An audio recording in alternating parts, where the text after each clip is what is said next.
You are doing well. So आज हम बात करेंगे प्लेजरिज्म, और ये प्लेजरिज्म होता क्या है और इसको हम रिमूव कैसे कर सकते हैं, आज मैं आपको उसके बारे में बताऊंगा।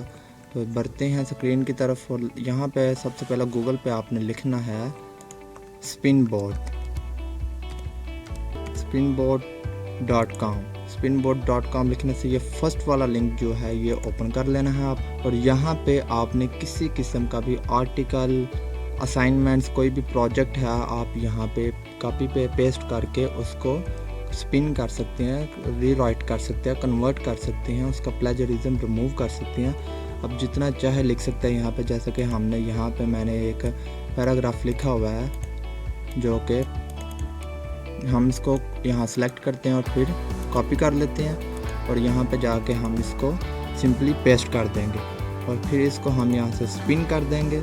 और जब ये स्पिन हो जाएगा तो आप देखिएगा ये हो चुका है। आप देखिए व्हाट इज़ क्रिप्टोकरेंसी, ठीक है। A digital money is an advanced or virtual cash that is gotten by cryptography। यहाँ पे आप देखिए इसको स्पिन किया, इसने लिखा computerised cash is a high level और virtual money that is gotten by cryptography। कितना डिफरेंस है इसमें दोनों में, ये देखें। इसका प्लेजरिज्म इसने रिमूव किया है और सिर्फ एक क्लिक से रिमूव हो जाता है। यहाँ से आप आसानी यहाँ से इसको कॉपी कर सकते हैं, और यहाँ पे गूगल क्रोम यहाँ पे जाकर MS वर्ड में न्यू पेज ओपन करके यहाँ पे आप इसको पेस्ट कर सकते हैं। और यहाँ से आप फ्रीलांसिंग में भी ये काफ़ी हेल्पफुल है।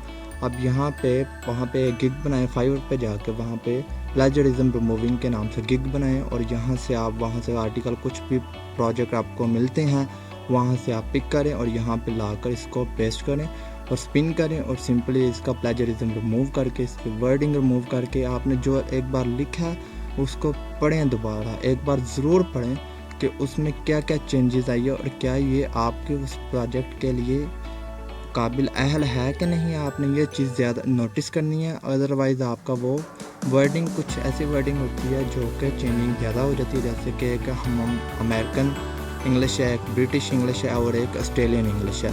इनमें काफ़ी डिफरेंस है इन लैंग्वेजेस में। आपको ये चीज़ देखनी है कि आप कौन सी इंग्लिश ज़्यादा प्रेफराइज करते हैं, और क्लाइंट आपका कौन सी कंट्री से बिलोंग करता है और उसको किस इंग्लिश में चाहिए। कुछ वर्डिंग होती है जो कि आपको करनी होती है। यहाँ पे आप देख लीजिए तो आई थिंक अमेरिका के लगे, US से की इंग्लिश लग रही है। यहाँ पे इसमें काफ़ी डिफरेंस है। यहाँ का इसका प्लेजरिज्म रिमूव है। अगर गाइस आप चैनल पे नहीं हो तो प्लीज़ चैनल को ज़रूर सब्सक्राइब करें, और ऐसी इंफॉर्मेशन जानने के लिए बने रहिए चैनल UC ऑफिशियल के साथ। ओके।